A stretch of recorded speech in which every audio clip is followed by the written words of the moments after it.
Are you hiring? With Indeed, you can post a job in minutes, set up screener questions, then zero in on your short list of qualified candidates using an online dashboard. Get started today at Indeed.com/podcast. That's Indeed.com/podcast. 9 million, 10 million. Really, what's the difference between Phil and Tiger? Right? Is it 9 million or is it 10 million? Now I need to know.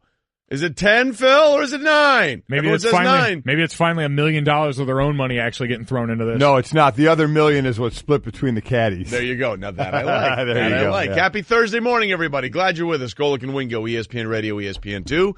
We are presented by Progressive Insurance. All phone guests will join us on the Shell Pennzoil Performance Line. Mike Golic Jr., Trey Wingo here with you. We finally have some resolution to what happened at Ohio State at Urban Meyer. We'll get to that in a little bit. We have the beginning of the PGA Tour playoffs, the FedEx Cup, the race for the FedEx standings, getting underway today. We will be down there tomorrow. Yes, we will. Heading to New Jersey as part of our fall football tour. We'll be talking about the Northern Trust as well as the Giants-Jets third preseason game. Starters final dress rehearsal. Lot to get to there. So it's going to be a very interesting morning. Michael. It's going to be a very interesting morning. We know we have obviously football on the table. I have a game tonight, Philly at Cleveland, and then as you mentioned, a bunch of games on Friday. And Saturday. This is the dress rehearsal. That's a term we keep using as starters play the most. But probably about a little before 9:00 Eastern time last night is when the Twitter world and the TV world all was on the Ohio State Buckeyes and their board of directors and the press conference they had and everything that went down with Urban Meyer, the coach, Gene Smith, the AD.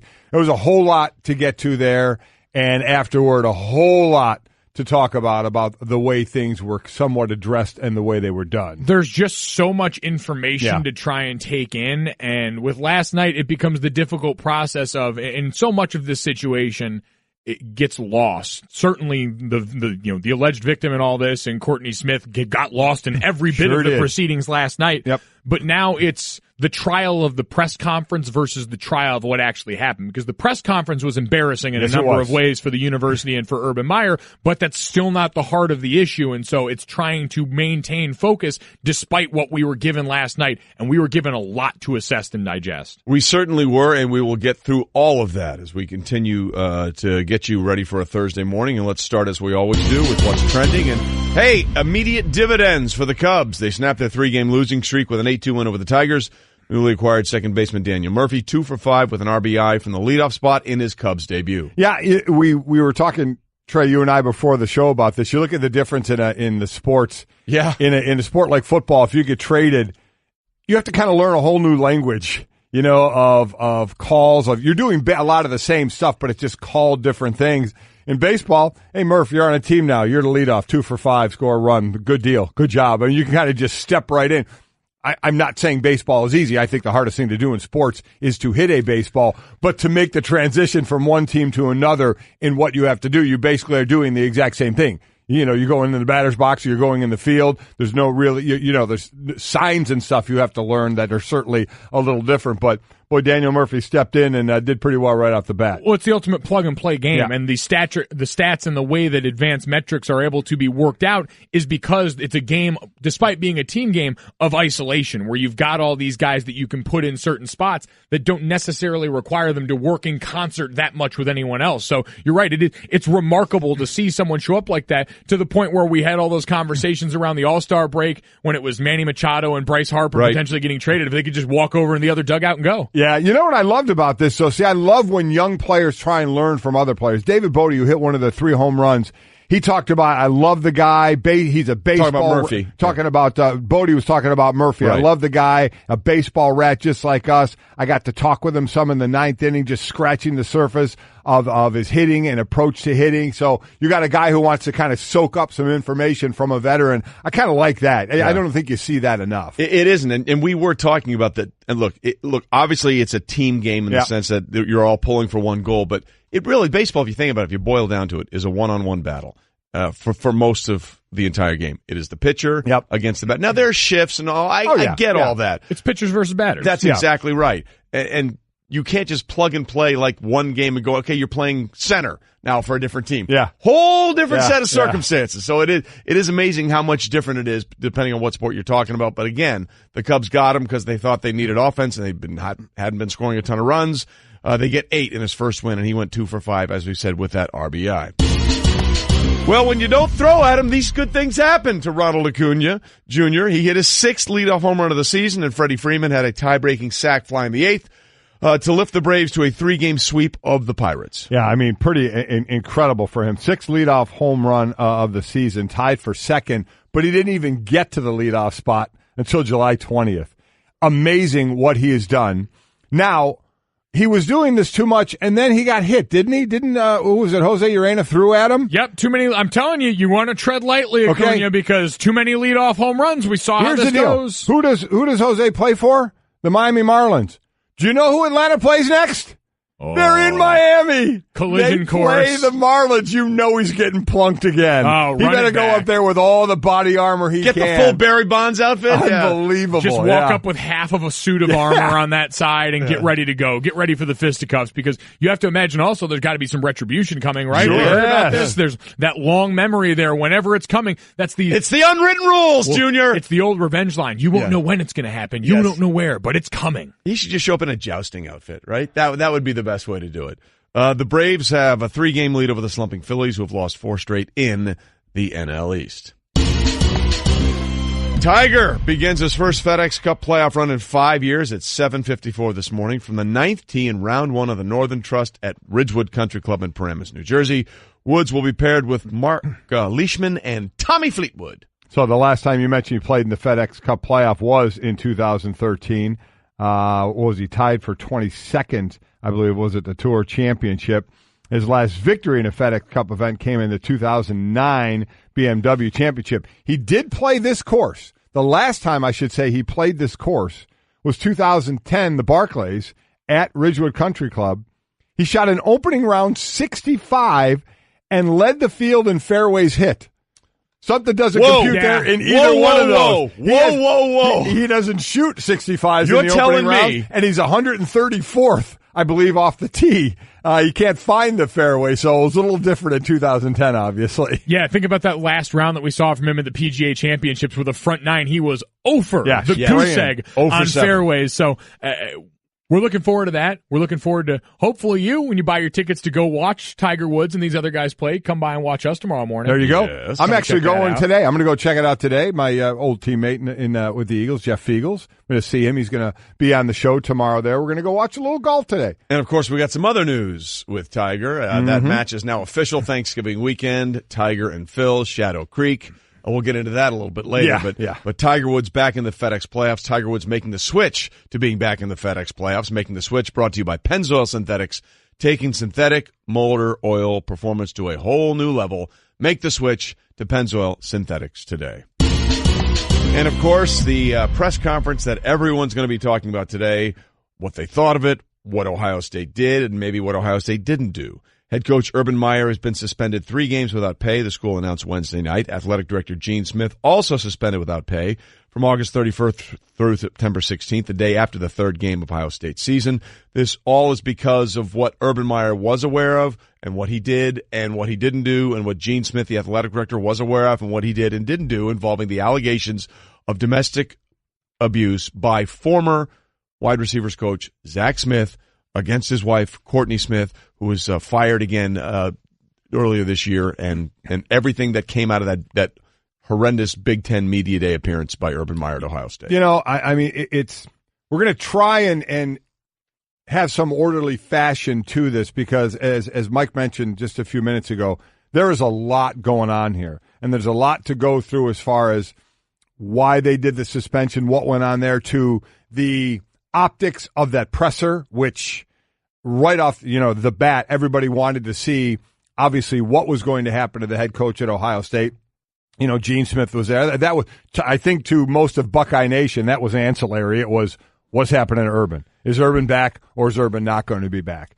So there's what happened within it, which we're going to get into. But off the bat, I'll say, and I said it live, we were talking all night about this, I thought Urban came off horribly horribly in this press conference. I mean, just he basically, it's like someone handed him the sheet of paper. He couldn't have read it fast enough. He sounded like us at times, not speaking well, having to start sentences over, and then couldn't have finished it quick enough and couldn't have got back to his seat quick enough. There was nothing to it. I mean, and this is kind of what you do at times is you break down. I heard there were so many people talking afterward saying it would have been nice if he just walked up there, maybe showed a little emotion. And I thought to myself, he wasn't showing emotion because he doesn't think he did anything wrong. Yep. He, to me, was stunned. He was suspended. I think he absolutely felt he was going to be back on the practice field today, coaching again. And from what we're hearing, there were many people who involved in that situation who it was going to go that way as well, that thought that was going to happen. He wanted in my opinion, wanted no business being up there, thought no way he should be suspended for this, and he acted like it. Yeah, and this is the sort of press conference game because in a lot of ways, he's sort of right based on what they decided and what they found that it should have been cut and dry. And you said this yesterday, and the more I thought about it, you were right the way this has been assessed. If he was guilty of not reporting things the way that he was supposed to, should have been fired. And if he wasn't, he should have been back on the field. Right. And so this middle ground created frustration. They had been in the room deliberating, they said, for 10 hours before this. So I'm sure some of that ancillary frustration there. But the bottom line is we judge the press conference, which again is so secondary in all of this. But it still reflects poorly on the university for some things we found out that they didn't know in this process, and it reflects poorly on Urban Meyer in a way that you have to care about when you're the head coach and you're the face of the university, because we don't afford a lot of these same, things to everyone else, the same leeway when they get up and embarrass themselves in front of a microphone like that, and that's what happened. And sorry, Trey, but because I started with I thought he looked bad in the presser, and that is the secondary part of it. The main part of it is if he in fact went up and he and Gene Smith talked about this, and then the fault then to me was Gene Smith not going to compliance because it didn't go to compliance. It's the next guy up going to compliance, so we're going to hear a ton of sound about it.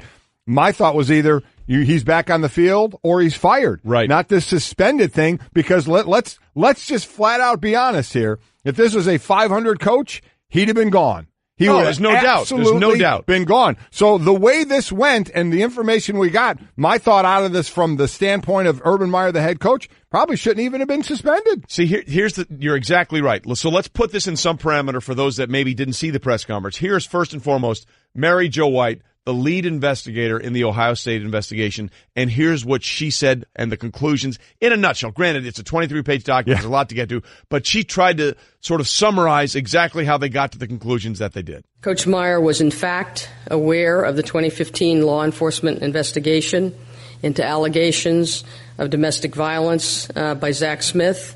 He was informed of that investigation by Athletic Director Gene Smith in the fall of 2015. And both Coach Meyer and Athletic Director Gene Smith regularly monitored the progress of that investigation for a period of months, although the investigation did not ultimately result in any charges or an arrest. Coach Meyer and AD Gene Smith, although acting in good faith, did not report the investigation of Zach Smith for domestic violence in 2015 to compliance, as we believe they should have. Although law enforcement had not brought charges at the time that Coach Meyer and A.D. Smith became aware of the investigation, the compliance function would have been in the best position to assess whether to conduct an internal investigation into the allegations had they known about them. Okay, there's a lot to get into on that statement alone. And again, this all goes back to at that Big Ten Media Day, Urban Meyer, when Zach Smith had just been fired, a few days earlier, right? Yep. Was asked about, did you know about the 2015 thing? And he said, no. I don't even know what that story is. That's ridiculous. Blah blah blah blah blah. So in that one soundbite there from Mary Jo White, basically they're saying, yeah, they both knew about it. But then it's weird. He was informed of it by Gene Smith. Yeah. Okay, the athletic director. So did he? Because then in his amended statement, after he admitted that he didn't prepare himself, he lied. Yeah. When he lied at Big Ten Media Day. You can say whatever you want. He lied at Big Ten Media Day. Didn't intentionally lie, according to everyone last night. Okay. So now we're getting to the point now, because then he said in his amendment, I kicked it upstairs. Well, did you kick it upstairs, or did they say to you, hey, we're aware of this? So that statement alone leads to much more confusion, correct? That leads to a lot of confusion for me, because you're right. This has been about, did Urban Meyer report it up the chain of command? And as I talk to people who I trust who have worked in compliance, that's the way it's supposed to go, is he's supposed to report it. And that's exactly what he said he did at Florida. But it's interesting here because in the summaries of all this, we hear it lumped together that Urban Meyer and Gene Smith didn't report this to compliance. There seemed to be at least an effort for both of them to say, we're going to monitor this on our own. And so it was interesting to hear Mary Jo say that he was fired. Mary Jo White, excuse me. That he was, in this situation, didn't report this accurately in a timely manner, however you want to say it. And Urban Meyer was suspended for that, when we hear more and more about why Zach Smith was fired. And Urban Meyer saying that he was aware of what had happened in 2015. He knew about it clearly here. But then when the trespassing charge came up, and Urban Meyer wasn't made aware of in the right time the restraining order that was in play there, all of a sudden, because Zach Smith didn't report something accurately and in a timely fashion, Zach Smith was fired. And you can say these are far apart and that obviously what Zach Smith did at the core of this is far worse than anything else in this. But at the end of the day, the action that got him fired is essentially the same action that got Urban Meyer a 3-game suspension. So how are we to believe this is about anything other than wins and losses? Yeah, you're right, because in that presser, Urban Meyer did say, I told the coaches, you keep me abreast of all situations at all times. I mean, which is basically what the university was saying that you and Gene Smith didn't do to compliance. Now, I do say there is a chain of command, and would it not fall more on Gene Smith to then go to compliance? And it doesn't seem like they have to walk in, arm around each other to compliance and say we have this issue. You follow the chain. But it does sound odd that you're right. And that was the final straw. There was the trespassing, and then there was, there's a restraining order. You didn't keep me up on that. You didn't tell me what was going on. Well, you're fired. I still go back. Again, there's so many tentacles to this that for this guy, Zach Smith, in my opinion, and what I hear from other people, they didn't think he was a very good coach, and he was there because he was Earl Bruce's grandkid. Correct. And once, unfortunately, Earl Bruce passed away, that basically the ties to Zach Smith were basically over, and you were almost looking for a reason to fire him. Yeah. And given last night's press conference, you'd never know what the reason Zach Smith was fired for, that he did anything to his ex-wife, because it was never brought up. Right. So there's so much to dive into here. We mentioned the press conference, how Urban felt like, or it sounded like he was just robotic at this point. So let's listen to some of the things that Urban read from that statement and the way he read them. I did a poor job at Media Day. It's a big reason why we're here today. I was not being as complete, as accurate as I should have been at Media Day and afterward. But there is no intent to mislead. My role is to set a good example. In this instant, I did not live up to the university's standards. The suspensions are tough, but I fully accept them. I wish I could go back and make the different decisions, but I can't. Okay. Again, if you didn't see it, I mean, it was just completely. It was delivered in the way that I would do a read that I'm looking down at and then finding out, they changed it this time. Right. Because it looked like it was clearly a statement that he hadn't written, clearly a statement he wanted no part of being with, and he wore all of that disinterest and defiance in a way that was so off-putting and something where you're already fighting against so much. You went out of your way, it seemed, to make it off-putting, and to do that at the expense of everyone else in the room who had bent over backwards through this process to find a way to keep you. And then along those lines, again, we're talking about the presser and how he looked in this as he's sitting there, and who had so many tweets out. One of our colleagues tweeted out that it's amazing head coaches are so laser focused on everything when everything's going right for them. Then when it's going wrong, how many times did Urban Meyer say, "Could you repeat that question? Well, what was that? I mean, seriously? Yeah. Have you ever heard a head coach who controls everything be so like, wait, what was that question? Wait, I didn't hear that. What was it again? I was blown away by that. And again, I think this part is important as well. Zach Smith is the grandson of Earl Bruce, as you said, legendary Ohio State football coach, a mentor to Urban Meyer, and in his somewhat prepared remarks that he read a piece of paper from, he alluded to that as being a part of this situation as well. I followed my heart, not my head. I fell short in pursuing full information because at each juncture, I gave Zach Smith the benefit of the doubt. As I reflect, my loyalty to his grandfather, Earl Bruce, who was my mentor and like a father to me, likely impacted how I treated Zach over the years. I did not know everything about Zach Smith, which was what Zach Smith was doing, and I'm pleased that the report made this very clear. However, I should have demanded more from him and recognized red flags. I needed to show more care and concern for the entirety of the situation and the people involved. I should have been more demanding of him in the same way I am of my players, other staff members, and myself. I should have done more, and I am sorry for that. Okay. I mean, listen, there again, as we said, a lot to get into, but Mike, in this 23-page report, he has a paragraph in there that he'll read to you in a few minutes that completely gives Ohio State the out to do exactly what they did. And that's what this, I don't know how many people are going to end up reading this report, but when you read it and you hear what Mike is going to read, you're going to say, oh, okay, well, that's how they pulled this one off. Yeah. And they were able to do it. That was surprising to me, and I know we're going to play it for you next, but I thought all of this before, and then I heard something from one of our legal analysts here that changed the way I looked at this completely. By the way, we'll get to that in a second. Golic and Wingo, presented by Progressive Insurance. Commercial insurance through Progressive protects your business and your dream. Choose from over 30 coverage options at progressivecommercial.com. Coming up, exactly what Junior was alluding to, our legal analyst who offers perhaps the most telling and poignant statement on the entire situation. When it comes to hiring, you don't have time to waste. You need help getting to your short list of qualified candidates fast. That's why you need Indeed.com. Post a job in minutes, set up screener questions, then zero in on qualified candidates using an intuitive online dashboard. And when you need to hire fast, accelerate your results with sponsored jobs. New users can try for free at Indeed.com/podcast. That's Indeed.com/podcast. Terms, conditions, and quality standards apply.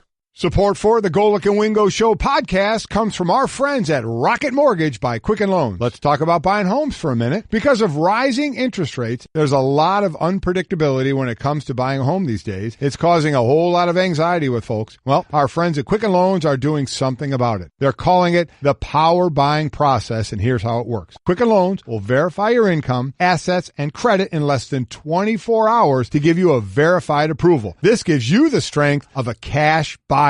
Then once you're verified, you qualify for their all-new exclusive Rate Shield approval. First, they lock your rate for up to 90 days while you shop. Now here's the best part. If rates go up, your rate stays the same. But if rates go down, your rate also drops. You win either way. It's the kind of thinking you'd expect from America's largest mortgage lender. To get started, go to rocketmortgage.com/Golic. Rate Shield approval only valid on certain 30-year purchase transactions. Additional conditions or exclusions may apply. Based on Quicken Loans data in comparison to public data record. Equal housing lender. Licensed in all 50 states. NMLSconsumeraccess.org number 3030.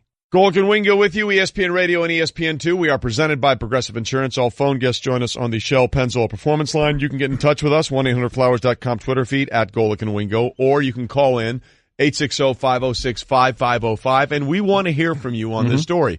What did you think of A, how Ohio State handled the situation, and B, how Urban Meyer handled himself in that press conference? And we're getting all kinds of tweets. I'll start with one from Damian. We've lost sight of what a head football coach is responsible for. We hold them accountable for the behind-the-closed-door accusations of his staff with no legal charges. This could change the landscape of college football if accusations are all you need.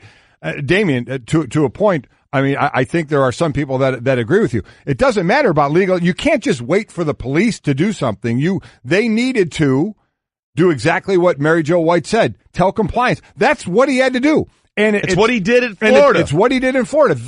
It's not his job to investigate legal charges or no legal charges. If this comes on his desk, his job is to send it to the next person, which he did in 2009, and which it sounds like, to me anyway, that Gene Smith, the AD, knew about it. So from my side of it, there is the part of it was on the next higher up person's desk. And then it didn't go to compliance where it needed to go. So, Damian, there's part of the tweet. I get what you're saying, but there is a responsibility when something comes across a head coach's desk or becomes apparent to him that he needs to send it to the next level, which it seems, Mike, that he did do to a point. And that's even become cloudy now. The bottom line is this, and you heard an Urban Meyer statement and everything about this. What do we always get preached to in the world of sports, and especially in football? It's accountability from leadership. There is a glaring lack of accountability here to the point where, at the very least in all of this, when Urban Meyer gets back on the field, if I'm ever preached to by any member of that coaching staff about accountability, I don't know how, if you're a player, you don't burst out laughing in that meeting.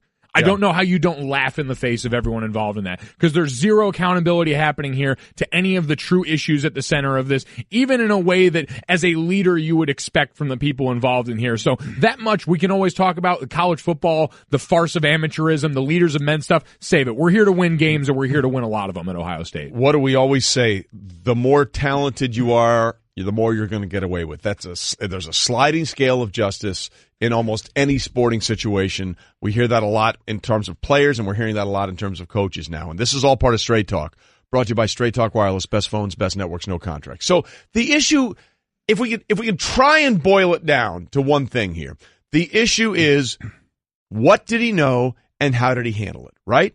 That part is even confusing out of this 23-page document that they presented in the press conference, because once again, here is Mary Jo White, the Ohio State lead investigator, seemingly talking in circles about that particular event. We ultimately did not conclude that Coach Meyer deliberately lied during his comments at Big Ten Media Days on July 24th, 2018.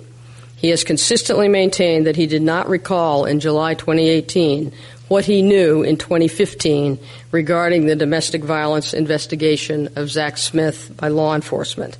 And we credit that Coach Meyer, in answering reporters' questions on July 24th, was closely focused on erroneous media reports that Zach Smith had been arrested on felony charges in 2015, which Coach Meyer had determined the night before not to have occurred.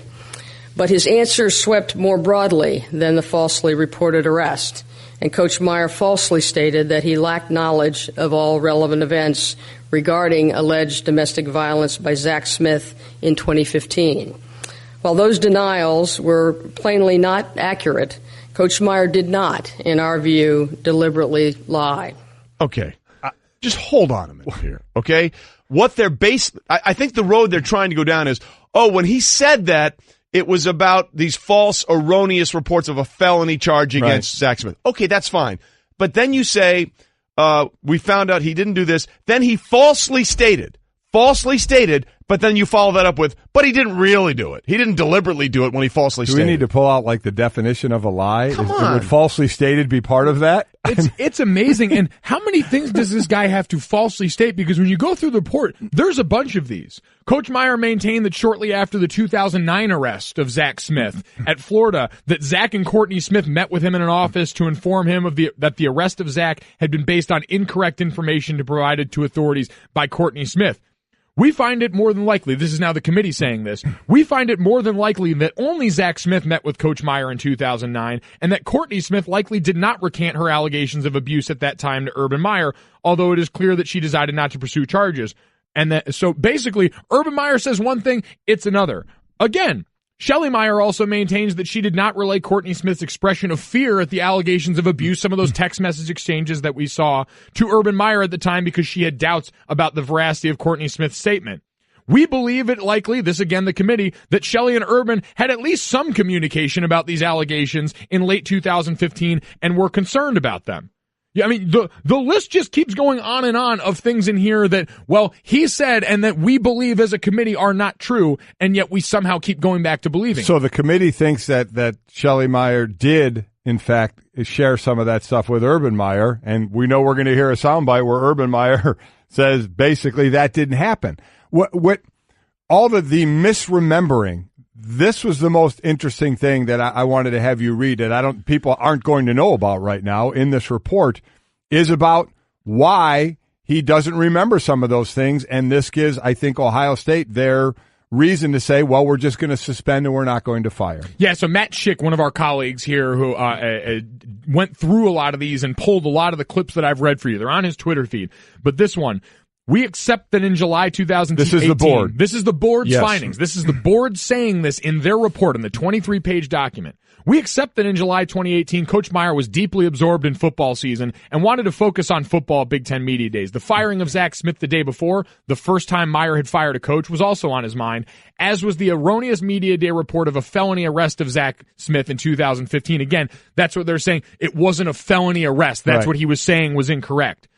We also learned during the investigation that Coach Meyer sometimes has significant memory issues in other situations where he had prior extensive knowledge of events. He has also periodically taken medicine that can negatively impair his memory, concentration, and focus. All these factors need to be considered and weighed in assessing Coach Meyer's mindset on July 24th. The minute I read that, I said, well, they've got all they need to basically excuse away whatever they want to. And I'm just curious if those memory losses and not having laser focus, is he going to be able to recall things at a press conference after a game, exactly what happened in the third quarter? Because I'm pretty sure he would. Yeah.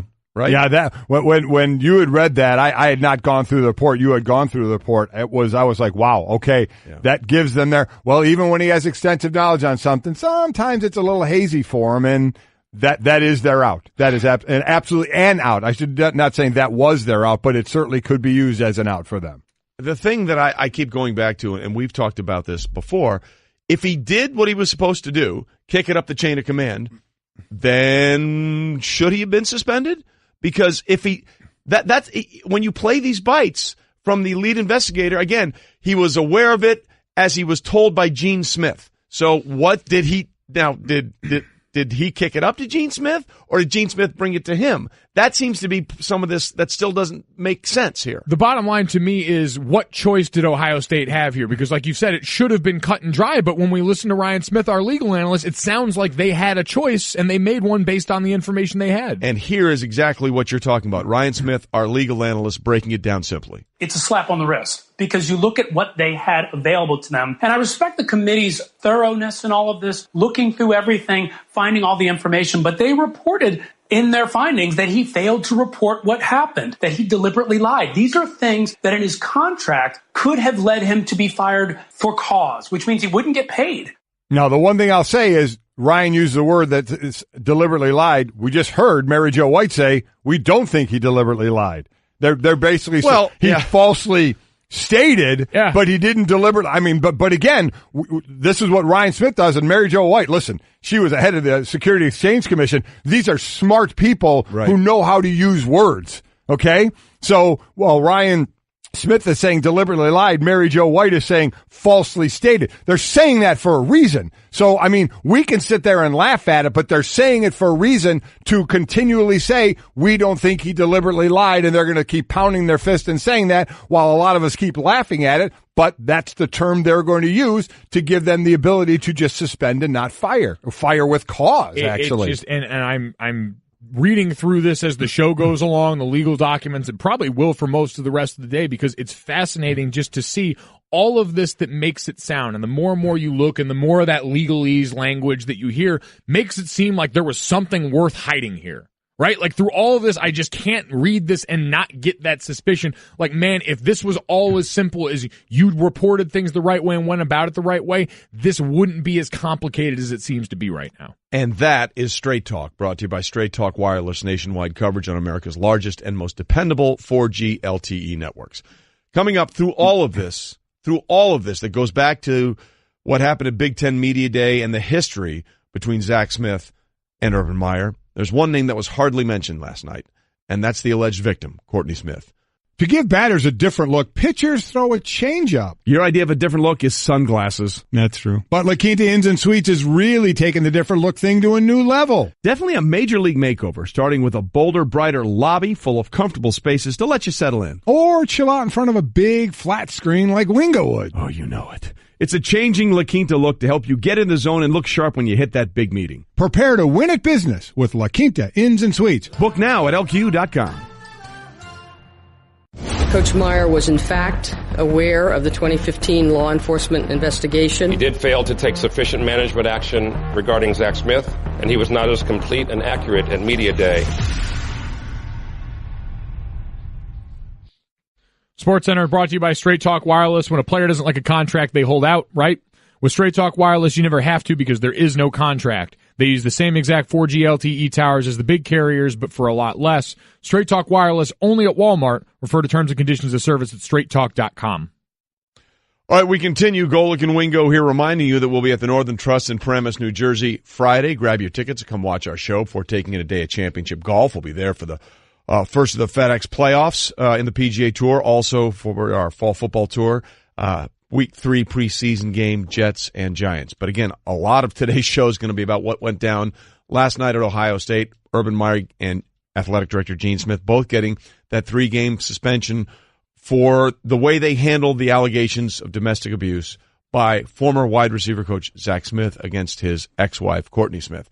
And the name Courtney Smith never came up in any of this situation at that Ohio State press conference until a reporter asked Urban Meyer specifically about Courtney Smith. What message do you have for Courtney Smith? Well, I have a message for everyone involved in this. I'm sorry that we're in this situation. And I'm just sorry we're in this situation. What about Shelley's text messages? Why were you not concerned from her messages about this situation? I was not aware of Shelley's text messages at the time. Okay, for those that are not aware, this started with Brett McMurphy's report. Basically, he had text from Courtney Smith saying, texting to Shelley Meyer saying, look, this is what happened. And Shelley in response said, I'm going to have to tell Urban about this. And Courtney Smith said, you should. He said he was not aware of that. However, Junior, in the report. So in page 8 of this report, again, part of this is Urban denying that he had any knowledge. Shelley Meyer, in this report, this is the committee in their report saying Correct. this. Shelley Meyer also maintains that she did not relay Courtney Smith's expression of fear or allegations of abuse, including photographs, to Urban Meyer at the time because she had doubts about the veracity of Courtney Smith's allegations. Later on, Coach Meyer also does not recall any discussion with Shelley Meyer about either her or Courtney Smith's concerns of abuse.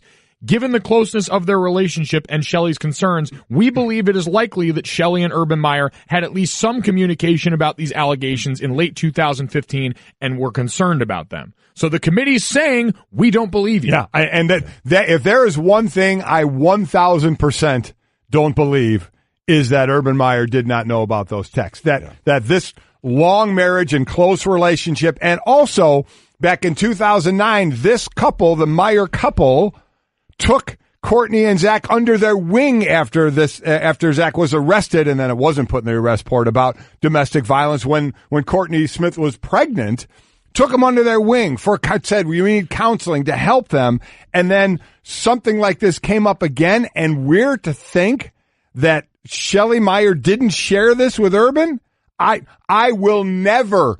And think of your own relationships here. Just put yourself in this situation and think that your spouse wouldn't share this with you, especially when you had a situation where you went through this before together as a couple to help this same couple. That is something I will never, ever, ever believe. Urban Meyer also saying last night that everything he knows about Zach Smith is mostly work-related, despite the fact of that, having worked with him for 11 years, of calling his grandfather the second most important male figure in your life behind your own dad. Yeah.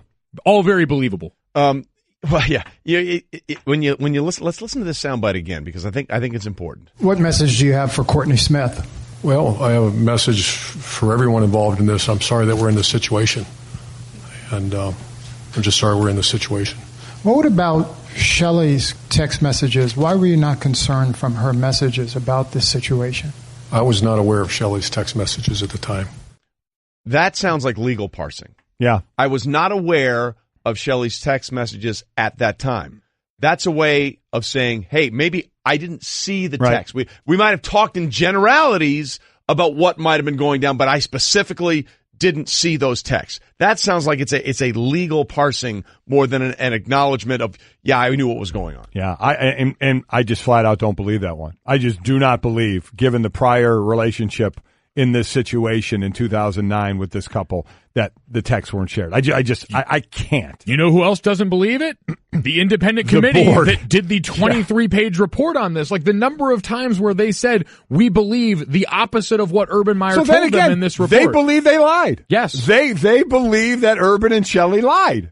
Right? Yes. I mean, that's what you have to take from that. Again, I'm not sitting here saying now you're fired because of that, but this whole not lying thing, I mean, of the other terms they use, not falsely deliberately stated. Yeah. I mean, they're basically saying Urban and Shelley lied. You're choosing to believe a lot about a person who lied to you a few times in this by your own admission. It's baffling. Yep. Well, again, sometimes perception is reality, and the perception of what happened at that press conference last night was really a bad look for everybody around. Much more on the Ohio State situation. Plus, the NFL's competition committee met to discuss the helmet rule. What does that mean? We'll figure it out. Stay with us.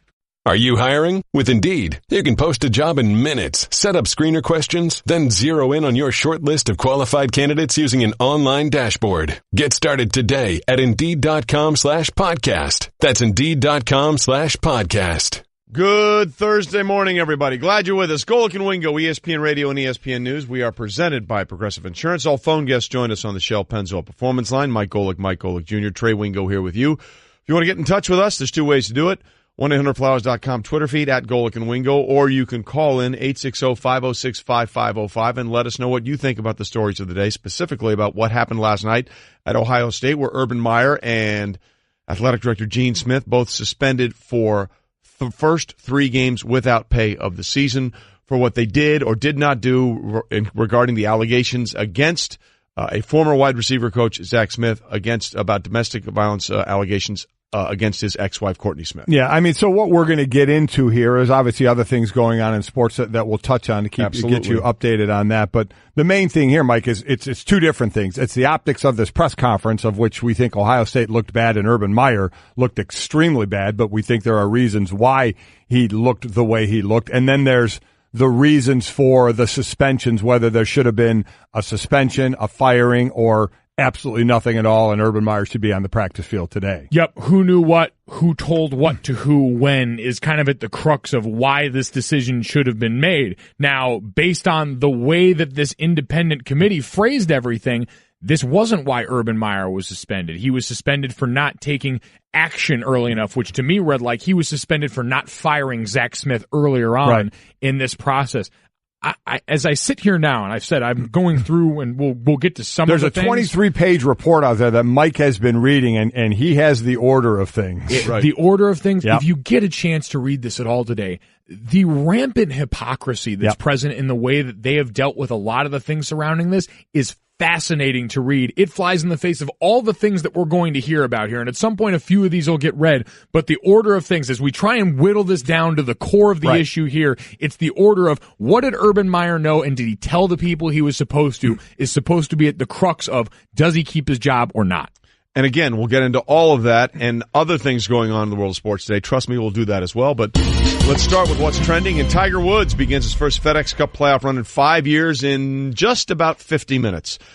He tees off at 7:54 Eastern time from the 10th tee in round 1 of the 9th tee at Ridgewood Country Club in Paramus, New Jersey. He'll be paired with Tommy Fleetwood and Mark Leishman. Top 125 players in the FedEx Cup standings qualify for the Northern Trust. Yeah, so the top 3 players are paired, right? It's Dustin Johnson, Justin Rose, and Brooks Koepka. That's the top pairing, I believe. Yes. Those 3 guys, and we'll see where it goes, and we'll see how long Tiger can play. Tiger played on this course back in 2010 at the Barclays. Actually shot an opening round 65 in this one. But again, remember this whole thing, the FedEx Cup. The winner of this gets $10 million, and how it works, there's 4 tournaments. There's this tournament, top 125 FedEx point people, and then it goes to the top 100 at the Dell Technologies, and it goes to the top 70 at the BMW Championships, and then September 20th, the Tour Championship, it's the top 30 all playing for that $10 million before we get to watch Tiger and Phil play for $9 million in Thanksgiving. Yeah, I can say it seems like, you know what, Tiger's like, if I miss out on this, I got $10 million in the bag coming Thanksgiving anyway. With a lot better odds, right? With just 1 or 2 people that are going to get that money. And it is weird. I was reading this. Normally you tee off on the 1st and the 10th. For whatever reason, the setup here, they're teeing off on the 1st hole and the 9th hole. When you said that, I wasn't sure. I thought, wait a minute, why would it be the 9th? What are they doing, a charity shotgun start here? It's staggered start. I hope I'm on the beer hole. We're going to waterfall start this. Well, listen, that's the best thing about these charity tournaments is how close are you to the beer hole? How close are you to, it's usually 4 or 5 on the course. You love to start on one of those Got to load up right away to start the day. Right. It is bizarre, though, because I'm like, no, that can't, when I read this, I didn't think it was right either. 1st and 10th. Oh, it's the 9th. It is absolutely the 9th. That seems a little strange. Mm-hmm. A lot of things are strange these days. Hey, when you're not throwing at him, look what he can do. Braves rookie Ronald Acuna Jr. hit his 6th leadoff home run of the season. Freddie Freeman a tie-breaking sac flying the 8th as the Braves took a 3-game sweep of the Pirates. Acuna Jr. has now hit 9 home runs in August and 20 in the 75 games he's played. It's ridiculous. At one point, he's probably still in that area there. He was hitting a home run every 13 at-bats, and the elite home run hitters do it about once every 12 at-bats. He's doing it from the leadoff spot. Again, 6 leadoff home run. That's tied for 2nd in the league. He didn't start hitting from the leadoff spot until July 20th. It's after the All-Star break is when he started hitting leadoff. And, oh, by the way, when he was knocking all those home runs out, Jose Urena from Miami decided to plunk him, on the first pitch, hit him right in the elbow. Guess who they're playing next? They're playing Miami. There you go. They're going to Miami and playing against the Marlins. So you wonder if there'll be, A, any retribution from the Atlanta side of it, or if B, Miami goes after him again. Well, I wonder if Atlanta's still busy trying to get him to straighten out his hat. You remember that conversation we had to have before the season when we were coming up during the spring training and Atlanta wanted him to wear his hat brim straight forward? I bet what they care very little about now at this point is where the hell his hat's cocked right now. What a stupid thing that was in order to justify keeping him in the minors long enough for the arbitration benefits. That's a huge deal. What are you talking about? That's a huge, huge thing. Well, you're talking about hats, so what about football hats or helmets? No changes football hats. There you go. The competition committee determined in a conference call that there, quote, will be no changes to the lowering of the helmet rule as approved by clubs this spring, which includes no additional use of replay. According to a statement released by Troy Vincent, the NFL's executive vice president of football operations, the committee also determined that inadvertent or incidental contact with the helmet and or face mask is not a foul. So you look at the amount of these helmet calls that were made, 51 in the first two preseason games. Right. And they identified 11 as being wrong. So that's 21, a little over 21%. You are supposed to be good at quick math. Of 21% of the calls they're getting there are wrong. Now, listen, you would probably sit there and say the first two preseason games trying to interpret something differently, maybe that's not too bad, and hopefully it will get better. But I then there are those that weren't called that I thought should have been called. They're the erroneous ones, and then there are others like, how did you not call this? This was the epitome of what we're talking about, and you didn't call it. But so 11 of the 51 at this point wrong, that they got wrong. We'll see if that gets a little better. We'll see if this gets honed down. Again, we're going to keep barking. We're going to keep tweeting about this as we see it. But there are a lot of us, and I think you're in that camp too, Mike, of let's see if this kind of works itself out once we get into the regular season a little more. The biggest thing is getting the players and the coaches on the right page here. Forget us. But for them to kind of know the parameters, what they can do. The coaching part is interesting, too, because outside of Mike Zimmer, who was very defiant in his statement about it, the rest of the coaches have been pretty on board with this. I heard Bill Belichick, Frank Reich, Doug Peterson have all been pretty tame and tempered in their response of this and how they've addressed it. So I feel like, and maybe that is the league getting in their ear and saying, we need you guys to be in this with us. It sounded like most of them have been on board. By the way, Mike Zimmer, in case you didn't know, the head coach of the Vikings, what he said is this rule could cost players their jobs, playoff games lost, and it could cost coaches their jobs. So he went all in on this could be really bad for everybody. Yeah, well, he made up for the rest of them. Yeah, he did. And we'll have to talk a little bit more about this when Victor Cruz, one of our newest NFL analysts, stops by a little bit later on the show. And again, we had Mike Pereira, who does a great job on Fox about being their rules official and the rules analyst, and was a former VP of NFL officiating. And he basically said, look, despite what I said when I was an official, we call preseason games differently. And it'll probably be toned down a little bit going into the regular season. We've had examples of that in the past, the heightened awareness, the point of emphasis on pass interference a few years ago. That sort of delineated as we went into the regular season. So I think you'll see less of these flags going forward in the regular season regarding this rule. All right, as we continue, let's sound off on what happened last night at Ohio State with both Urban Meyer, the head coach of the football team, and Gene Smith, the athletic director at Ohio State, both suspended for the first 3 games of the season. And sounding off is brought to you by ADT. Considering home security, consider this. For 140 years, ADT has helped stop more crime than any other home security company. Visit ADT.com to learn more. So what this really boils down to at Ohio State is simply this. When presented with the information about the allegations against former wide receiver coach Zach Smith, did the administration, specifically Urban Meyer and the athletic director, do their due diligence? Did they do things properly? And, Junior, they came out with a very thorough 23-page document that sort of explained in detail did or did not that happen. That's the whole crux of this thing, right? It is. It's the whole crux of this thing, and it's interesting because we heard from people last night, and it sounds a lot different than it reads to me here. Because the way it was presented last night, which was Gene Smith and Urban Meyer failed to alert compliance that this was going on.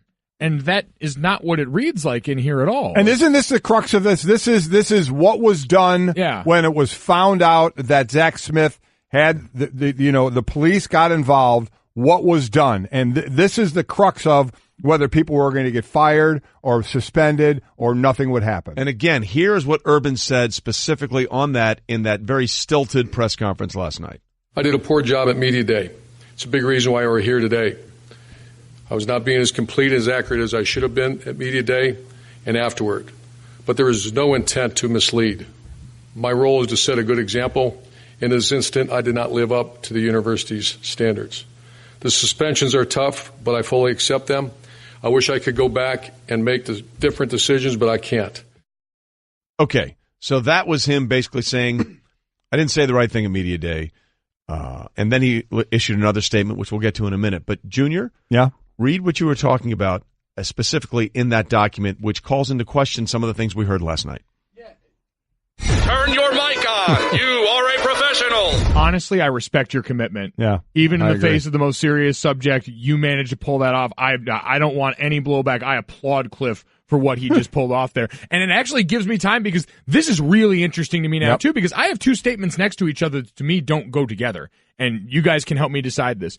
In the report presented by the committee, although Coach Meyer and Athletic Director Smith failed to adhere to the precise requirements of their contracts when they concluded that they needed to await law enforcement determination to file charges before they reported the otherwise disputed claims of spousal abuse against Zach Smith, they did so based on good faith belief that they did not have sufficient information to trigger reporting obligation or initiate disciplinary action based on the absence of law enforcement. Other than them misunderstanding the requirements triggering reporting obligations, neither Coach Meyer nor AD Smith violated any policy, rules, or laws or contractual obligation in connection with the alleged domestic abuse claims.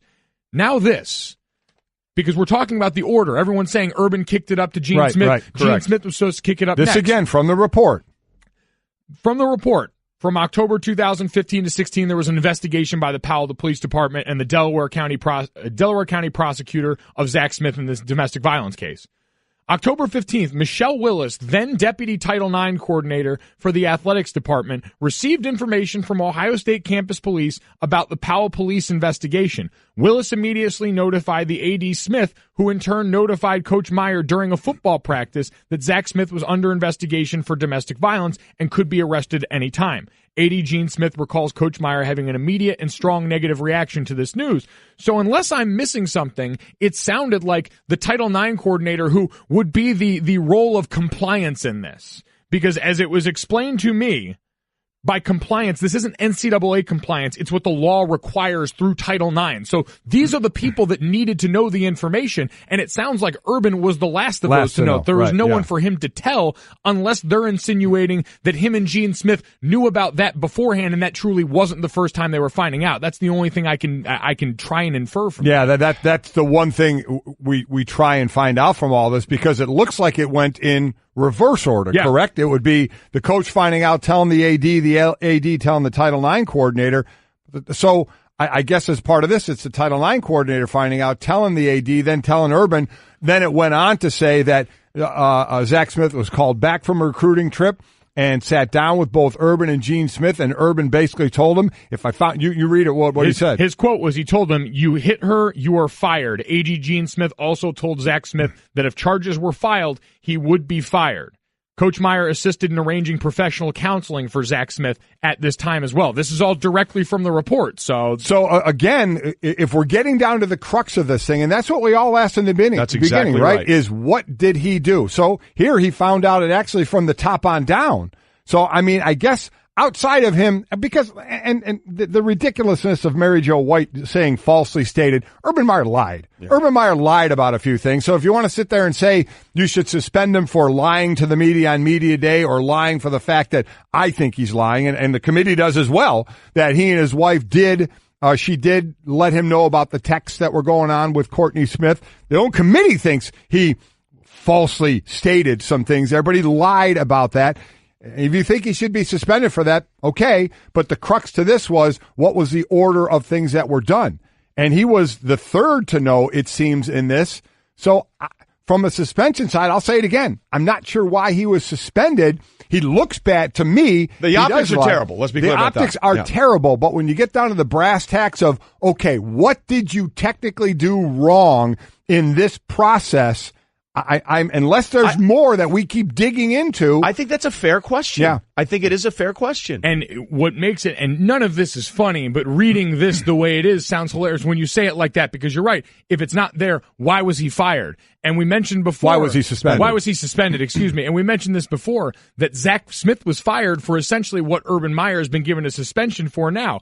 Zach Smith, trespassing warning by the Powell Police Department in December of 17. Allegedly entered on the premise of his former wife while intoxicated. Neither Smith nor Urban Meyer was aware of this. Then he is charged with criminal trespassing on May of 2018. Zach Smith is contesting that charge, but Coach Meyer and A.D. Smith were aware of that after it was out on social media. Then the domestic violence civil protection order issued, and that was what Urban Meyer saw and said Coach Meyer and A.D. Smith became aware of this order after social media reports.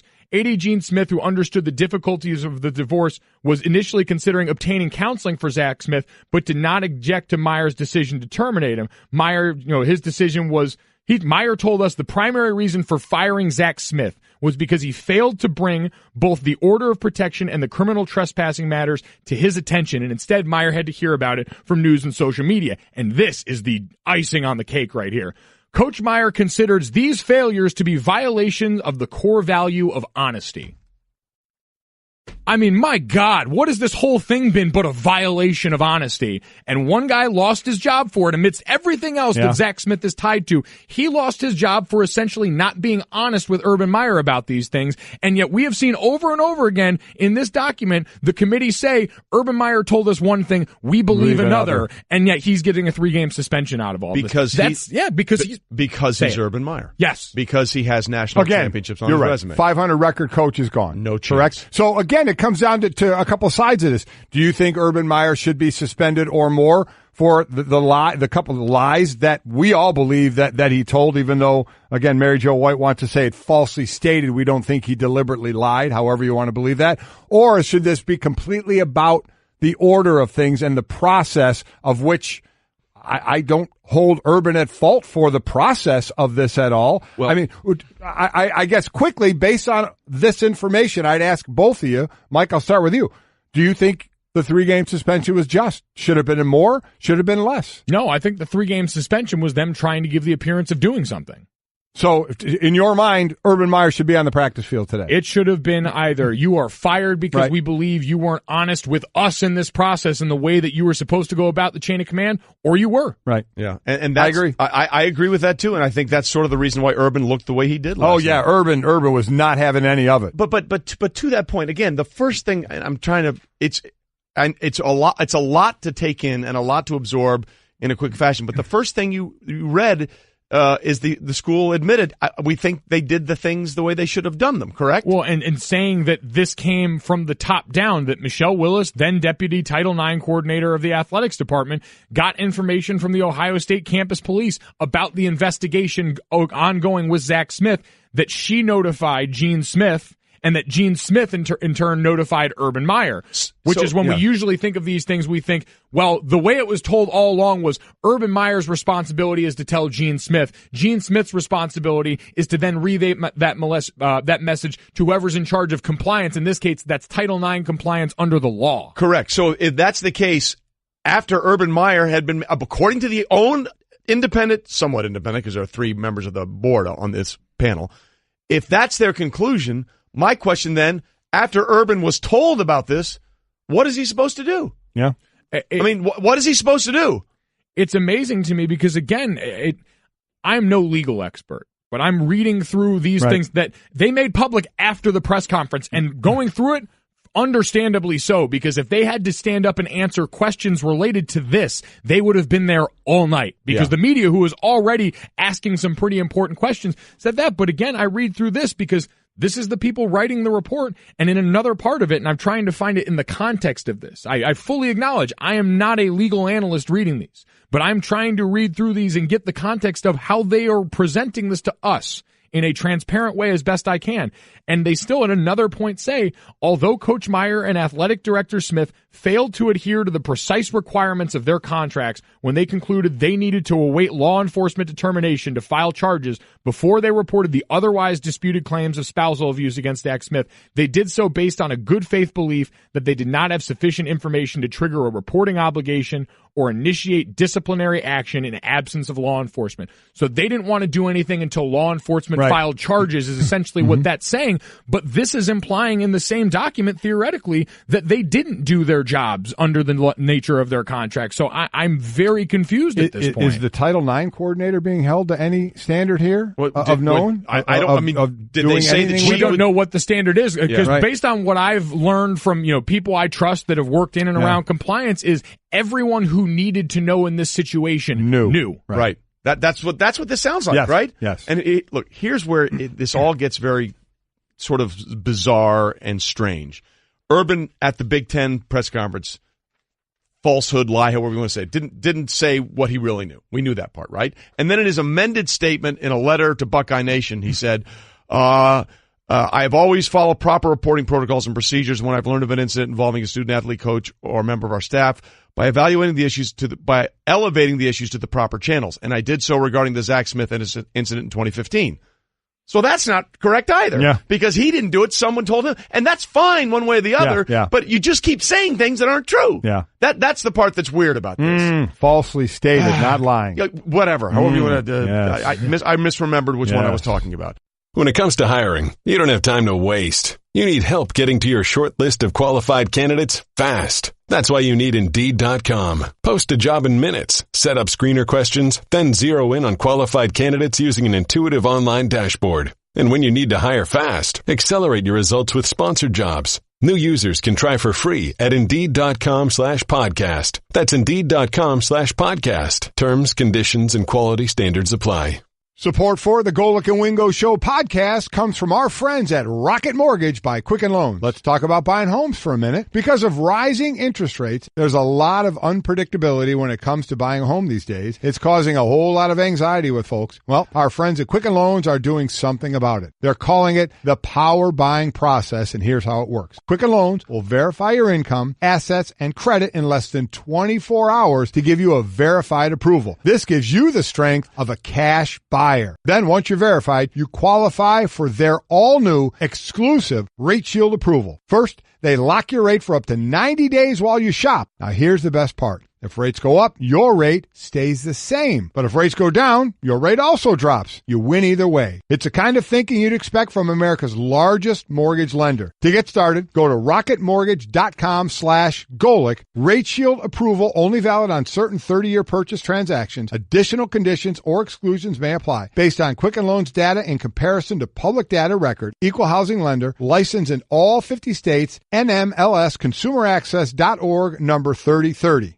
Golic and Wingo with you on ESPN Radio and ESPN News, presented by Progressive Insurance. All phone guests join us on the Shell Pennzoil Performance Line. You can get in touch with us two ways, either through the 1-800-Flowers.com Twitter feed at Golic and Wingo, or call in and leave us your thoughts on what happened at Ohio State, what should have happened at Ohio State, or what should not have happened at Ohio State. 860-506-5505. Mike Golic Jr., Trey Wingo here with you. But Columbus, Ohio is where everything happened last night, and continues to be the hotbed of what's going on in sports today. And for that, we're delighted to be joined from Columbus by Dan Murphy, our ESPN Big Ten reporter.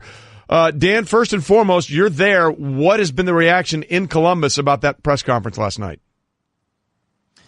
Good morning, guys. Ed Ashoff is also here with us. He had a chance to run around and talk to some students last night. He said it was a fairly measured, smart group of kids that he talked to. We actually had one woman just run by us here as we were setting up our shot and said, Ohio State hates women. So I think there is a little bit of a pushback even here right in Columbus about the way that everything went down last night.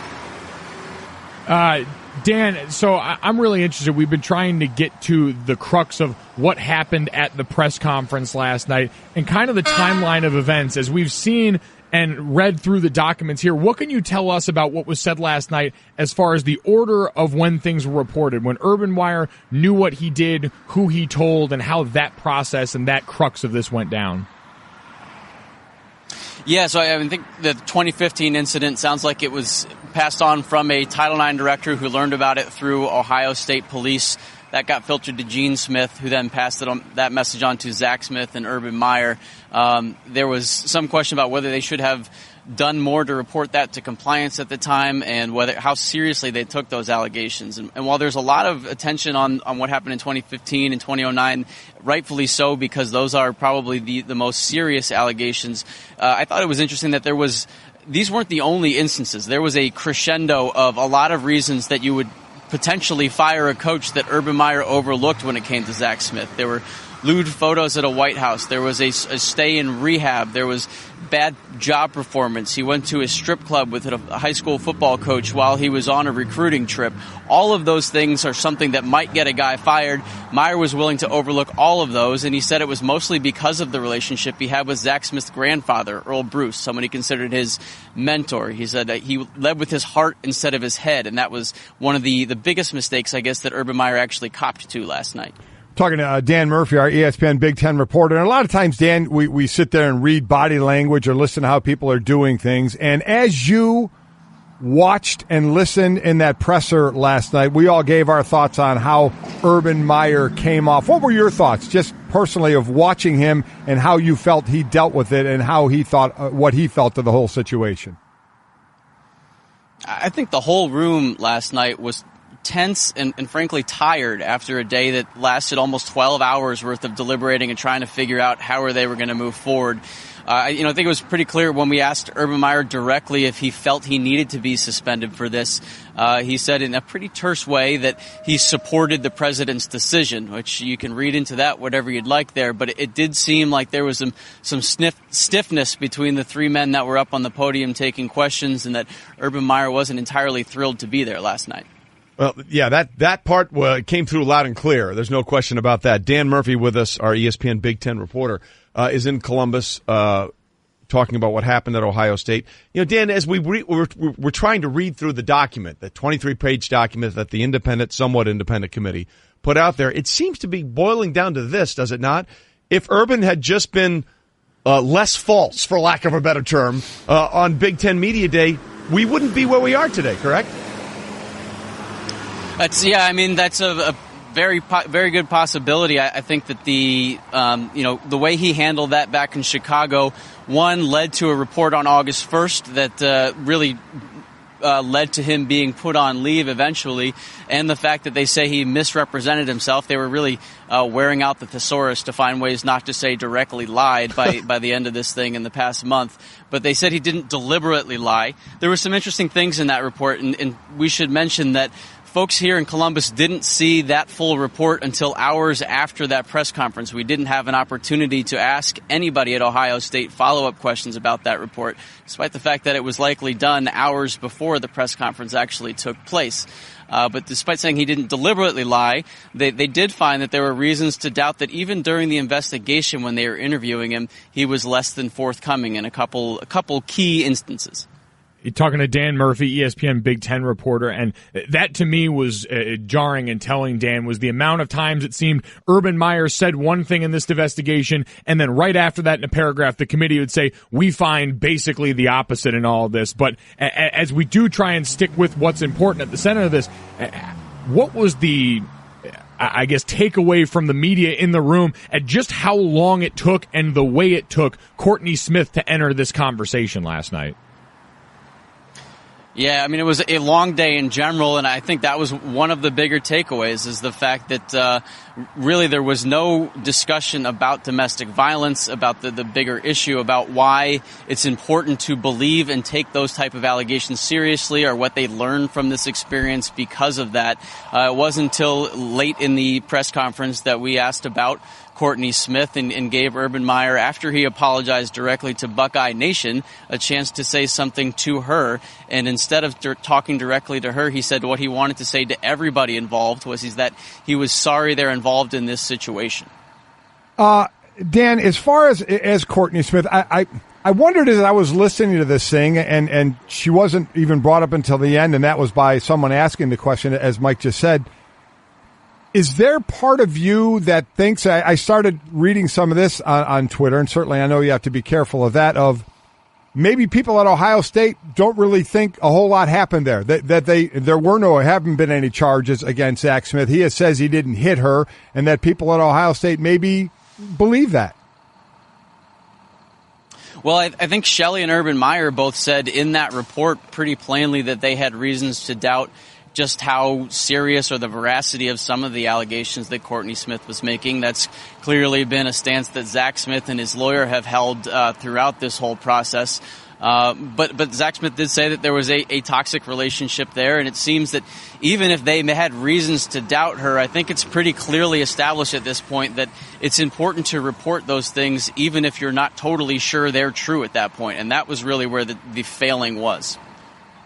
Again, so that situation has played itself out. Now, we know what Urban Meyer and Gene Smith, the athletic director, Dan, are suspended for the first 3 games. Ryan Day is going to be the head football coach at Ohio State for those first 3 games and going forward. It has been since Urban Meyer's been on paid administrative leave.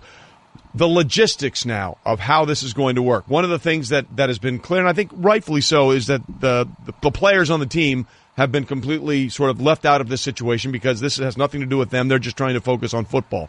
Do we know anything more about how the logistics of all this are going to play out during this first 3-game suspension?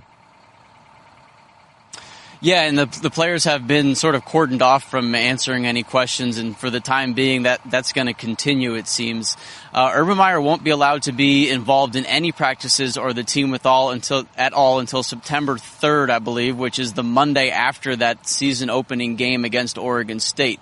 He'll then be allowed to be part of practices and film sessions and all the other stuff a coach is involved with, but he won't be there for the next 2 games against Rutgers. And then really the bigger one that he'll be missing is at Jerry World in Week 3 against TCU. It will be, again, Ryan Day leading the team at that point. He's getting help, obviously. Day is from 2 former head coaches that are on the staff, offensive coordinator Kevin Wilson and defensive coordinator Greg Schiano. All right, Dan, great job. Dan Murphy, our Big Ten reporter, coming to us from Columbus, Ohio. Thanks, Dan. Thanks, Dan. Thanks, Dan. Thank you. Lot to get into. Boy, there really is. Yeah, a lot to get into. Do want to give credit now. Obviously, this is a little bit personal because we've known him for a long time. Dan Murphy's done a hell of a job reporting on this. Absolutely. Has been on the ground in Columbus for a lot of this, and last night asked some great questions in the press conference there, and just it's been a lot of great reporting by the people involved in there. So certainly glad Dan could be with us. And by the way, real quickly, Courtney Smith's name didn't come up until someone asked it. That person that asked it was our producer from Outside the Lines and E60, Greg Amante, was the one that asked that question. So much more on the situation in Columbus, plus Tiger Woods about to tee off in New Jersey, where we will be tomorrow. Thankfully, we're not teeing off in this event. We'll get to more of that, Mike. To give batters a different look, pitchers throw a changeup. Your idea of a different look is sunglasses. That's true. But La Quinta Inns and Suites is really taking the different look thing to a new level. Definitely a major league makeover, starting with a bolder, brighter lobby full of comfortable spaces to let you settle in. Or chill out in front of a big flat screen like Wingo would. Oh, you know it. It's a changing La Quinta look to help you get in the zone and look sharp when you hit that big meeting. Prepare to win at business with La Quinta Inns and Suites. Book now at LQ.com. Do you feel you should have been suspended for what happened? I trust and support our president. What message do you have for Courtney Smith? Well, I have a message for everyone involved in this. I'm sorry that we're in this situation.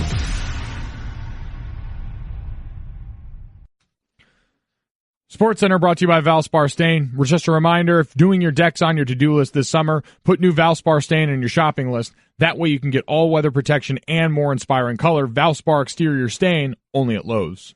All right, Golic and Wingo with you on ESPN Radio and ESPN News. Lots to get to today. Just a few minutes, Tiger Woods will be teeing it up at the FedEx Cup playoff event at the Northern Trust. First time since 2013. He tees off at 7:54. You can see that on ESPN Plus, by the way. And the feature group, Tiger tees off with Mark Leishman and Tommy Fleetwood. 8:05, Dustin Johnson, Justin Thomas, and Brooks. Oh, there's going to be a lot of swagger in that group. There'll be a lot of sauntering down the fairway between DJ and Brooks.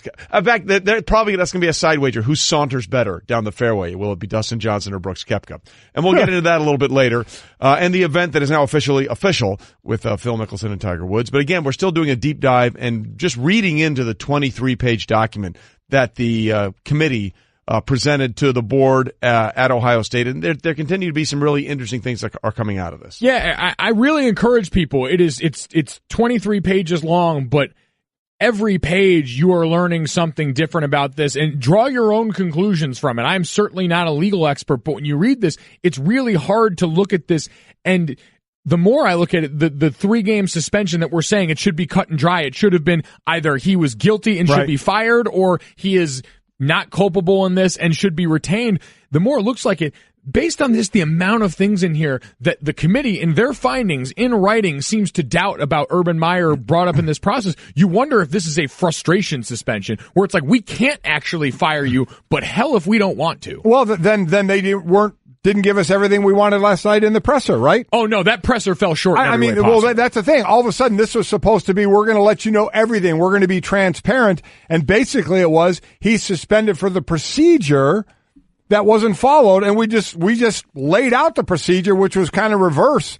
The Title IX coordinator finding out, then telling the AD Gene Smith, and then telling Urban Meyer. So that procedure, what was Urban supposed to do at that point in knowing about it? So if you want to say you're frustrated, say there were a lot of inconsistencies we saw, and he's going to be suspended for some of those. But when you come out and say he was suspended for that, and then you say what that is, you're like, well, wait a minute. That doesn't sound like he needed to do any more in that particular situation you're suspending him for. Failure to take sufficient management action relating to Zach Smith's misconduct. That is what they listed in the summary of why he was fired in all this. And it's suspended. Suspended in all this, excuse me. Urban Meyer suspended, Zach Smith fired well before this. But it's interesting. Another instance, as I'm getting through this document, of a place where the investigating committee is shocked here. And this is another clip that Matt Schick, our colleague here, pulled last night on Twitter.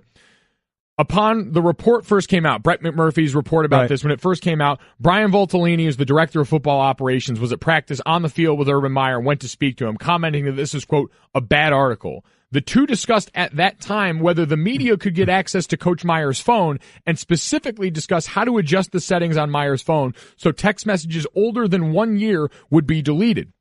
Now, in the committee's review of this, and they reviewed 10,000 text messages from Urban Meyer and 40,000 e-documents, and they said, our record revealed no messages older than 1 year, indicating that at the time it was obtained by OSU on August 2nd, so the day after that conversation, Meyer's phone was set to retain text messages for only that year. We can't determine, however, whether Coach's phone was set to retain messages for a year in response to that August 1 media report or at some time earlier. It is nonetheless concerning, and again, this is the committee who was led by Mary Jo White, who spoke last night. It is nonetheless concerning that his first reaction to a negative media piece exposing his knowledge of the 2015-16 law enforcement investigation surrounding Zach Smith was to worry about getting media... Excuse me, sorry, I want to read this the right way. It's nonetheless concerning that his first reaction to a negative media piece exposing his knowledge of the 2015-2016 law enforcement investigation was to worry about the media getting access to information and discussing how to delete messages older than a year. So they looked at that and said, man, that smells foul. They looked at that and said, this doesn't make sense to us. This feels wrong. Look, at the end of the day, it comes down, I think if we're being honest, it comes down to this. Had this been a guy who had been there for 3 or 4 years and had maybe needed a big breakout season this year to be around, he'd be gone. But because it's Urban Meyer, and his record speaks for itself in terms of wins and losses, they were willing to try and do something else. And not only this, if Urban Meyer had taken all of these and just been honest about the nature of this situation from the at the Big Ten beginning, Media Day, said, I knew about all this, he was a guy that was important to me because of who his grandfather was,